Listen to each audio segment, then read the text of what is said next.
I'm Jason Denham, and 20 years ago, I started sitting with families in crisis, in therapeutic wilderness, in residential programs, foster homes, and eventually at my own table.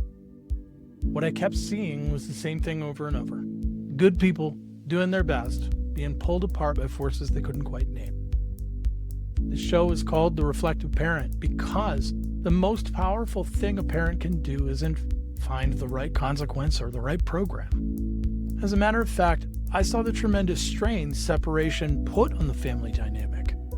I'm here to help parents before they have to choose programming, build a solid foundation at home, first with the family table method, which was born, tried and tested in programs over 13 years before coming to families for the past 7. Let's learn to slow down long enough to actually see what's happening. Season 2 is called What It's Costing Us.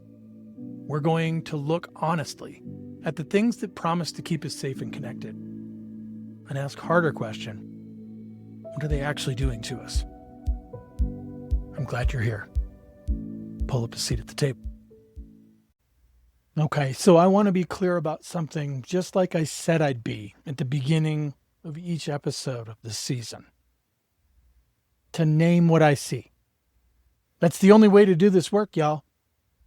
If I sit on what I have witnessed because it might make someone uncomfortable, including the companies whose products I'm naming today, then I'm not worth much to you as a coach. So if I'm able to be a truth teller, here it is. I've been watching this unfold since 2007. Frontlines, wilderness programs, residential programs, transitional living, family systems in crisis. I have seen what these tools do to kiddos and to the relationships between parents and their children up close for nearly 20 years. And I will want to be honest with you. I got a little obsessed. If you know anything about ADHD and how the brain works, you know that when I find a pattern that matters, we go all in, looking for every example, every data point, every solution we can find. That is what happened here. So what you're going to hear today is not a theory. It's not a think piece. It's what I've seen and what research confirms and what I believe every parent deserves to know.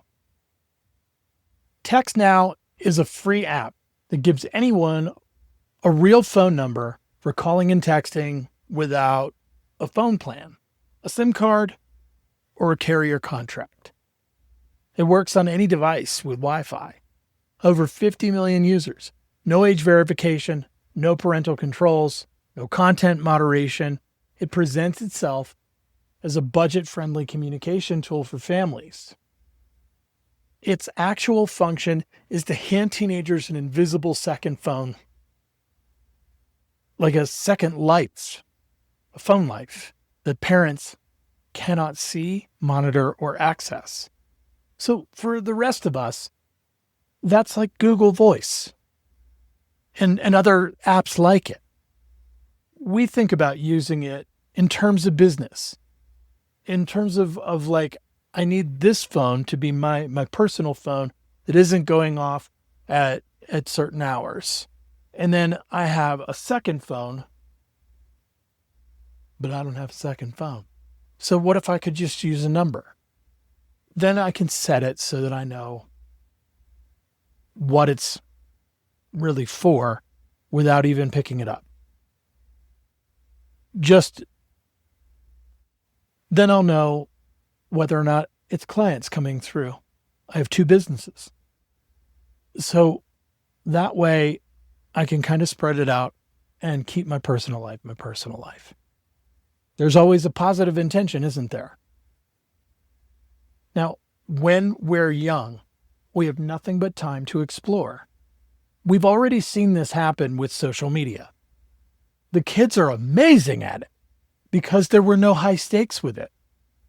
There was only play, and play is a wonderful teacher. Similarly, with this, they figured out how to, with their developing brains, use it in ways that service some of their insecurities. Teenagers are constantly thinking, where is everybody? What are they doing? Why am I not a part of it? Heck, why am I even a part of it? Most of it is the comparison game. So is it any wonder that they're using it for different methods other than what these apps may have been originally intended for? So let me open with this scenario. Let's say you, the parent, you come to me. You've done everything right. You've checked your kiddo's phone. You've monitored the text messages, reviewed the phone bill. You feel like you have the visibility. And then one day you're discovering your 14-year-old has been having entire relationships, receiving explicit messages, and being contacted by strangers for months, all through an app that you've never heard of and that was running quietly on the tablet in the kiddo's bedroom. So that app is TextNow. Millions of people are using it. Its surface promise is that TextNow markets itself as an affordable alternative to expensive phone plans. For parents on a budget, it sounds like a gift. Your kiddo gets a phone number. They can stay in touch with friends and family. No contract, no monthly bill, free. For teens, the promise is independence. Their own number. Their own conversation. A sense of autonomy. We all know that that's what they love. Most of the time, they don't know how to go about getting those things the right way. So for parents who set their kiddos up with it intentionally, the promise is practical. Stay connected without breaking the bank. Okay? The actual mechanics, what TextNow actually does and what it does not do, it gives every user a random phone number. Anyone can contact that number, including strangers, including adults with bad intentions. If the number gets shared or exposed, more strangers can reach your kiddo directly. It has no age verification. The app says 13 is the minimum, but there's nothing stopping a younger kiddo from signing up with a fake birthday. Kind of that way that these companies sort of are trying to help, but I don't know if they're really being honest. So it has no parental controls whatsoever. Parents cannot see who their kiddo is talking to. They cannot see what messages are being sent or received. None of it shows up on a carrier bill because it runs over Wi-Fi, not through a phone carrier. It has no content moderation.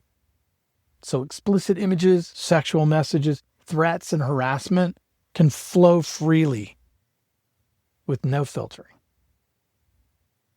Users can create new accounts and new numbers in minutes. If someone gets blocked, they can be back with a fresh number almost immediately. Blocking is not a real solution. Think about that in terms of bullying. And here is the cruelest version of it. A kiddo gets harassed by someone using one of these numbers. They block. 3 minutes later, same person, new number. Harassment continues. Block, new number. Block, new number. The block button, which is the only tool a kid has ever been told to use, stops working. Now imagine being 13, 14 years old and learning the safety mechanism you have been promised is a fiction. Imagine the helplessness of that. Imagine trying to bring it to your parents and finding out the problem does not have a name in their world. Most kiddos do not even try. They go quiet. They start hiding the phone and they start hiding themselves. I want you to picture this for a second. Your kiddo, 11 o'clock at night, in their room, lights off. The only light in the room is the screen on their face. Somebody is harassing. Somebody they don't know. Somebody who comes back is a new number every time they get blocked. There is no door to close on this. There is no parent down the hall to call out to because they've already learned that telling you means losing the phone. And in their world, losing the phone means losing every friend they have. So they sit there with it by themselves, with somebody hurting them in real time. That is what the package of free communication is delivering when the wrong adult or the wrong peer gets a hold of it. That is what we are buying. We hand a teenager apps with no guardrails. That is the bedroom that some of your kiddos are sitting in right now. The messages live only inside the TextNow app. A parent checking their kiddo's regular text messages or call log would see nothing. It's not even there. For teens, the draw is anonymity. They believe they can hide their activity from parents, and they are right. They can. They will. Teenagers are opportunists. Here is what I'm watching happen with these numbers. Kiddos who just went through a breakup are spinning up burner numbers on apps like TextNow to text their expert. Sometimes they are spying. Sometimes they are pretending to be someone new. Sometimes they are catfishing their own ex to see what gets said about them when they're not in the room. That's not a small thing. This is a teenager living inside their own surveillance loop, refreshing for evidence, manufacturing tests, sleep with the phone face up in case something changes overnight. The anxiety this drives is constant, and the muscle memory it builds, the practice of monitoring instead of communicating, the habit of treating the people you love as suspects, that does not yet unlearn. Your kiddo will walk into every future relationship carrying it. Teens should not have social media capable devices until 16. I'm going to let that settle in. Are you already feeling unnerved by this? Are you already upset? See, therapists that I've been working alongside of are now also sounding the same alarm that I did at the end of season 1. Flat out telling families, keep smartphones away from teens until they are at minimum learning to drive. See, when we have the kiddos learning to drive, there's a system that's happening of talking to them about how this screaming piece of metal hurling down the street is a responsibility because of the damage it can do, right? The rules for the road and how we do things safely when we move through traffic. I think social media should be the same. I think we should have a whole system that we're talking about, which is why I'm developing one, in the hopes that what we can do is put these side by side and create kind of an equal seriousness around it. I want to say this too. I have been in the family dynamic, right in the milieu before, with a client who finagled the password from his mother in front of me. That was actually the password his father set up. This was a family of divorce, 2 households. He masterfully triangulated that. He could have done it if it was a singular household as well. But you see, they're able to find the cracks, the crevices, and work this magic. And I had to say, we got to group up real quick because I'm witnessing something extremely dishonest happening right now. They have nothing but time, our kiddos, to figure out ways to get beyond what we're trying to build as safeguards. So families where the parent believed they had visibility and had none.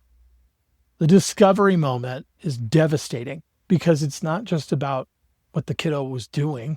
It's about the realization that the trust architecture was all an illusion.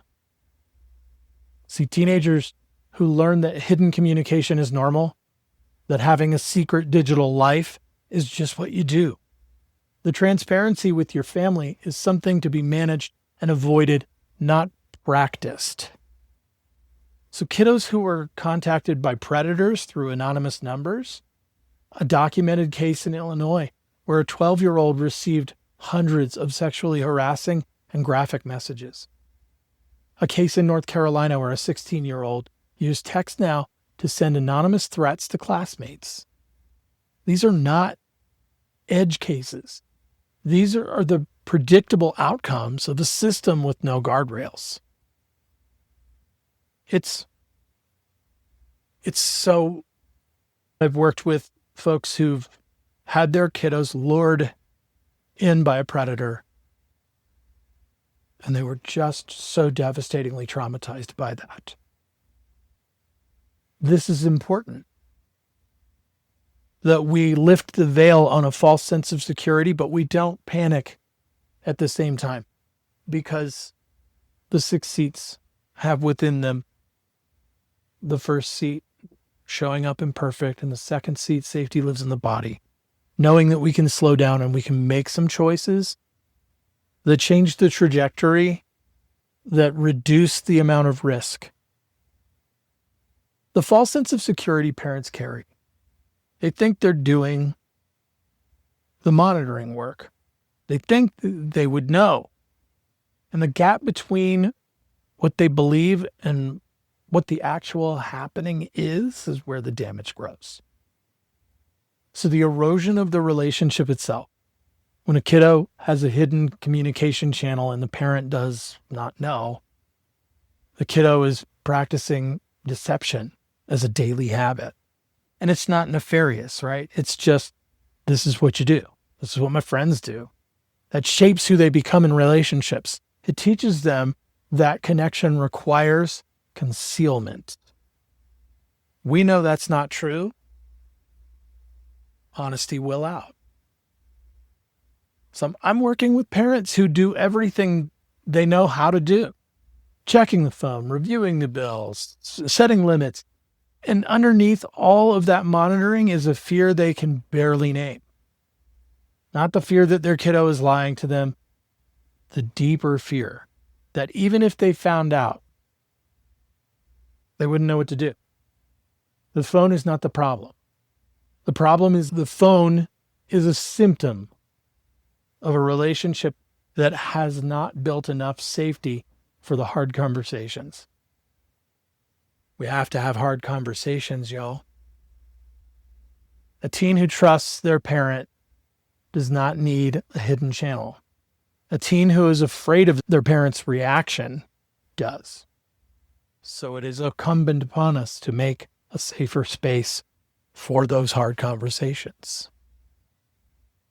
I've sat with a family with a teenager who's already been involved in sextortion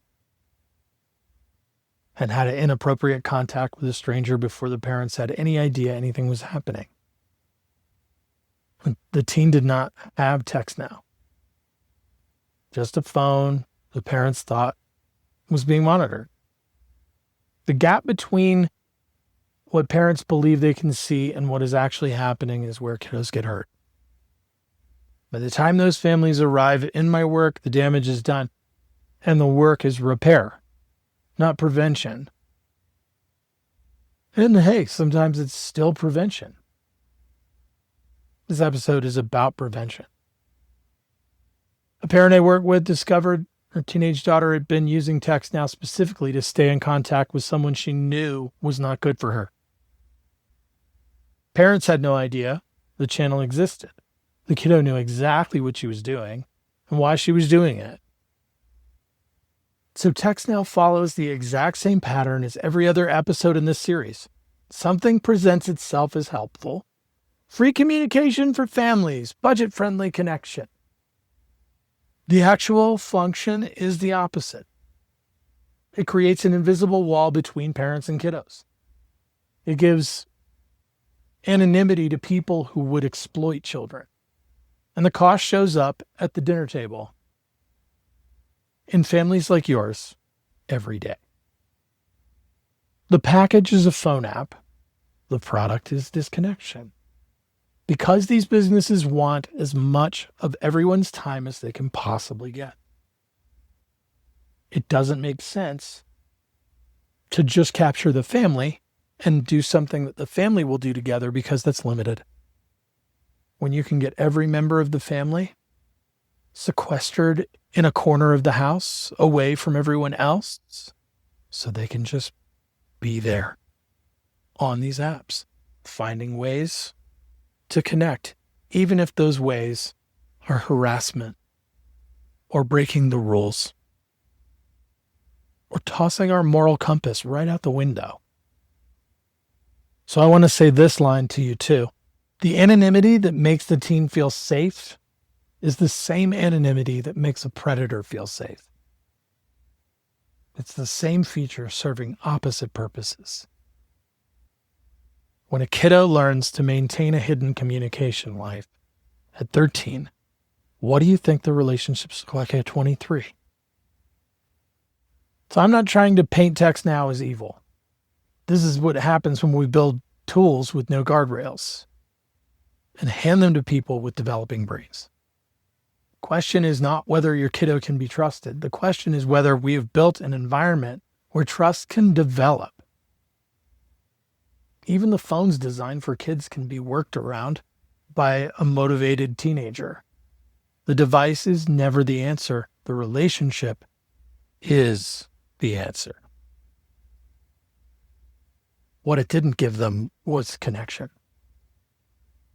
So this week, I want you to sit with your kiddo and ask them a question. Not an interrogation, no spotlights.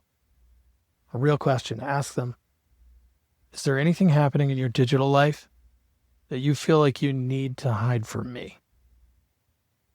And before you ask it, ask yourself whether you have built a relationship where the honest answer is safe. And I feel like that's a conversation that could be so much bigger. Because if, in fact, your kiddo's saying, I don't feel safe to come to you, the place is not defense about all the things that you did to create that safety. The reality is they still feel like that's not true. Our place as the adults in the room is to question, what led to that? Was it something I did? Or was it something that they're experiencing on these platforms, in echo chambers with their friends? If it's true, and we treat it like it's true, then the relationship becomes, what are we going to do about it? How can I build a bridge to you? What do you need from me, the parent, to create the safety that lets go of that secret digital life? And if you're thinking now, not just digital, what about in our relationship in reality? Oh yeah, that too. Thanks for hanging in. The reflective piece of reflective parenting sometimes is really challenging. So thanks for being here. I'll see you soon.